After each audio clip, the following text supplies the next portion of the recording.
Buen día, chicos. Bueno, vamos a comenzar con esta última parte de la fisiología del tubo digestivo.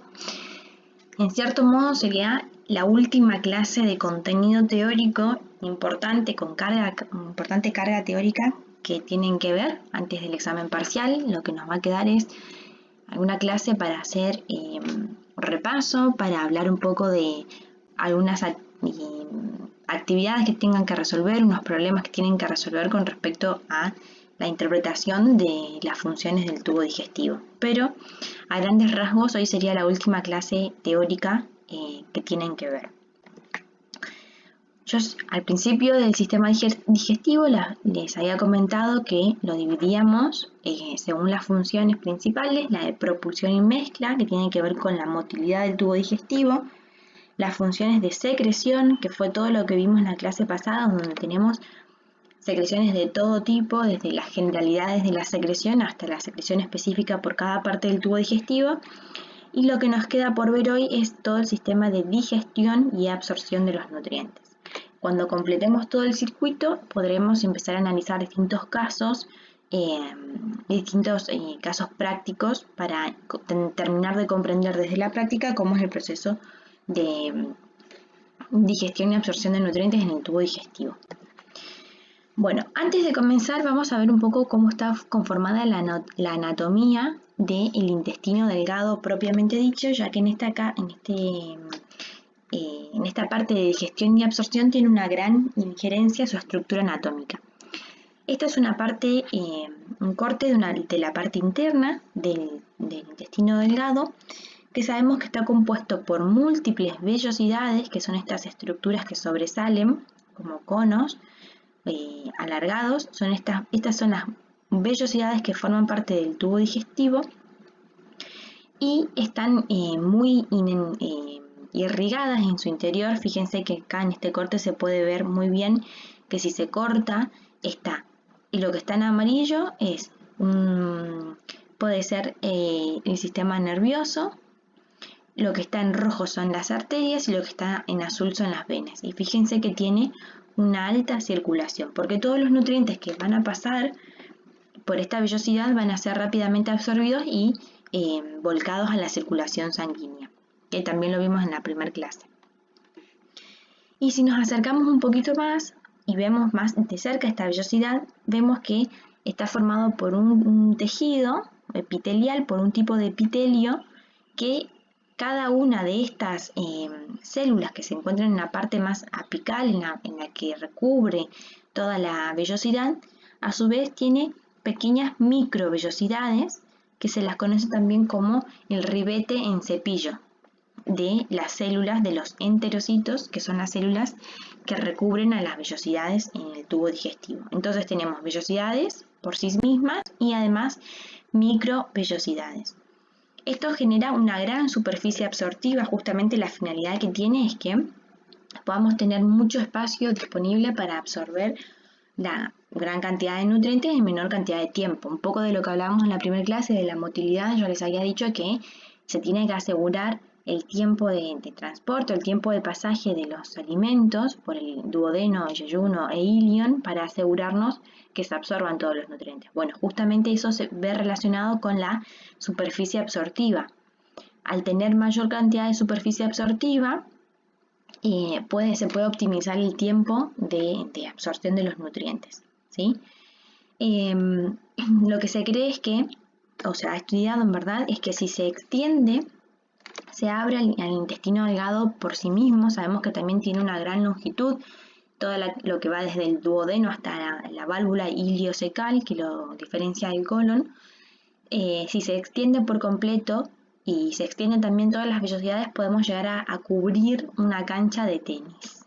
Y esto es cierto, se ha visto desde la bibliografía y son datos certeros, diríamos. Así que fíjense la gran extensión que tienen estas vellosidades.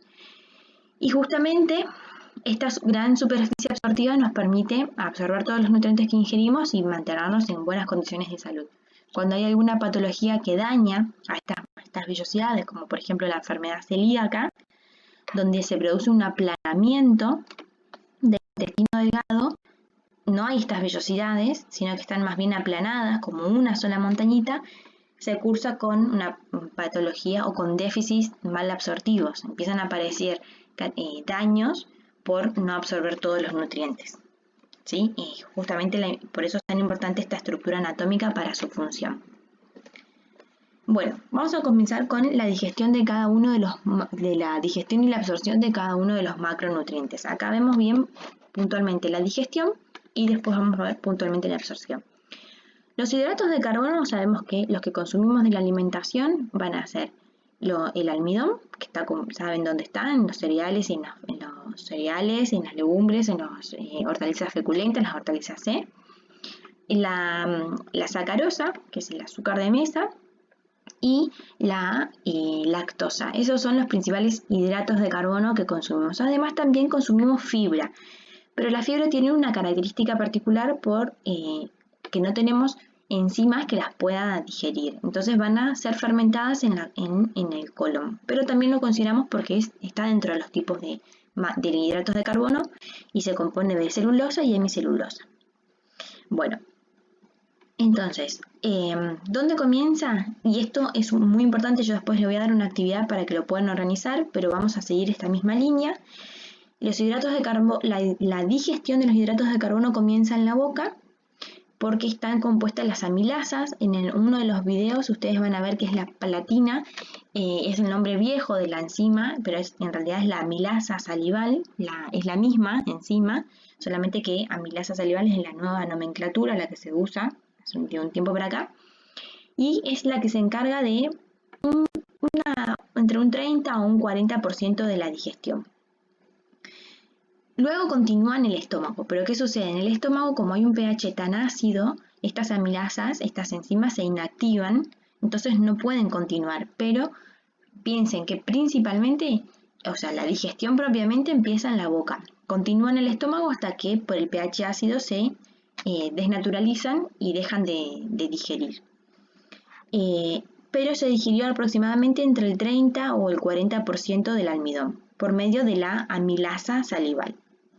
Luego pasan por el estómago, no produce nada, o sea, no hay digestión propiamente dicha de los hidratos de carbono en el estómago y llegamos al duodeno, donde en el duodeno reciben a las enzimas del páncreas, en este caso la amilasa pancreática, y acuérdense siempre, amilasa degrada almidón, la salival es que se secreta en la boca, en la saliva. La pancreática es la que se secreta a nivel del páncreas y desemboca en el duodeno. Háganse toda esa estructura y acuérdense bien los nombres a qué hacen referencia. Porque muchas veces me dicen amilasa pancreática en la boca. Y eso es imposible y está mal. Porque no están ubicados anatómicamente. Así que acuérdense cada una de las estructuras. Entonces, a nivel del duodeno, por las enzimas del páncreas, en este caso la amilasa pancreática, porque estamos hablando de los hidratos de carbono, completan la degradación y van a finalizar la degradación en las enzimas que están a nivel del ribete en cepillo. ¿Se acuerdan que les había mostrado acá? Acá, se los dije la clase pasada, en el intestino delgado no hay secreción, sino que hay enzimas que están apoyadas acá en el ribete en cepillo, están ancladas al ribete en cepillo y son las que terminan, en este caso, la digestión de la lactasa, de la lactosa, de la sacarosa, de la maltosa y de las dextrinas. Y fíjese cómo cada enzima tiene el mismo nombre del sustrato que va a digerir. Siempre que termine en asa, hace referencia a la enzima encargada de digerir ese nutriente. Entonces, el almidón, por ser una molécula tan compleja y tan grande que son múltiples uniones de glucosa, tiene que empezar a nivel de la boca. Continúa por la amilasa pancreática, pero por ejemplo la sacarosa y la lactosa van directamente a ser digeridas a nivel de las enzimas del ribete en cepillo, porque son disacáridos, es cortar una unión y listo, para que puedan ser absorbidos justamente como monosacáridos hidrosolubles. Siempre lo que se busca en el proceso de digestión es llegar a la unidad monomérica más pequeña, es decir, a un monosacárido, a un aminoácido, a un a un glicerol o a un colesterol que esté hidrolizado. Siempre buscamos la molécula la más pequeña para poder absorberse, ¿sí? Entonces, el producto final van a ser los monosacáridos. Bueno, esto con respecto a los hidratos de carbono. Y fíjense que acá les voy a hacer una salvedad, que la fibra, como les dije recién, no tenemos ningún tipo de enzima que la pueda digerir, ni a la celulosa ni a la hemcelulosa. ¿Qué sucede? La fibra, cuando se ingiere a partir de, por ejemplo, de hojas verdes, de cereales integrales, de frutas que están en la cáscara, pasa directamente por el intestino delgado, no sufre ningún proceso digestivo y llega al colon. Y en el colon es fermentada por parte de las bacterias benéficas que están en el colon por la flora intestinal para producir la fermentación y poder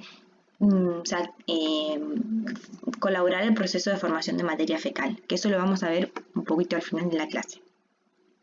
Entonces, cuando vayan pensando en los alimentos, por ejemplo, una manzana sabemos que tiene una gran composición de su estructura de fibra. Entonces, no va a ser digerida la fibra a nivel ni de la boca, ni del estómago, ni del intestino delgado, sino que va a ser digerida directamente a nivel del colon, ¿sí? Eso como para que vayan pensando un poquito. En cambio el arroz sí comienza su digestión en la boca porque tiene almidón, continúa en el intestino delgado hasta que es absorbida en el ribete en cepillo de los enterocitos. Fíjense que el almidón también se va a digerir en dextrinas, o sea, se va a ir rompiendo hasta formar dextrinas, entonces las dextrinas también el almidón también termina de ser digerido por las dextrinasas a nivel de las enzimas que están en el ribete en cepillo. Bueno, y acá vemos cómo en esta imagen justamente la sacarosa, sabemos que está compuesta por distintos por fructosa y glucosa, la lactosa por glucosa y galactosa, y vemos cómo estos disacáridos van a ser hidrolizados para poder llegar a la unión más pequeña, al monómero más pequeño para ser absorbidos. La maltosa y la isomaltosa que vienen del almidón están compuestos ambos por glucosa y deben ser absorbidas las unidades monoméricas: glucosa, galactosa, fructosa, silosa, ¿sí? Esta es la imagen que está en Sampieri. Acá vieron que dice que comienza la digestión de los almidones en la boca por la amilasa. ¿Vieron que acá dice tialina? Bueno, en la saliva esta es la amilasa salival, ¿sí? Cámbienle el nombre, se llama amilasa salival, este es un nombre viejo. Y llega a digerir entre el 20 y el 40% del almidón y la amilasa pancreática entre el 50 y el 80%. O sea, la más fuerte para digerir el almidón es la amilasa pancreática. Se forman maltosa y polímeros con 3 a 9 moléculas de glucosa. Las maltosas y las dextrinas continúan su digestión a nivel de las enzimas del ribete en cepillo hasta obtener glucosa. La lactosa también se va por medio de la lactasa, se va a hidrolizar en glucosa y galactosa, y la sacarosa, en que se convierte en fructosa y glucosa por medio de la sacarasa. Y estas son la sacarasa, la lactasa, las maltasas y las dextrinasas, son las enzimas que se encuentran a nivel del ribete en cepillo.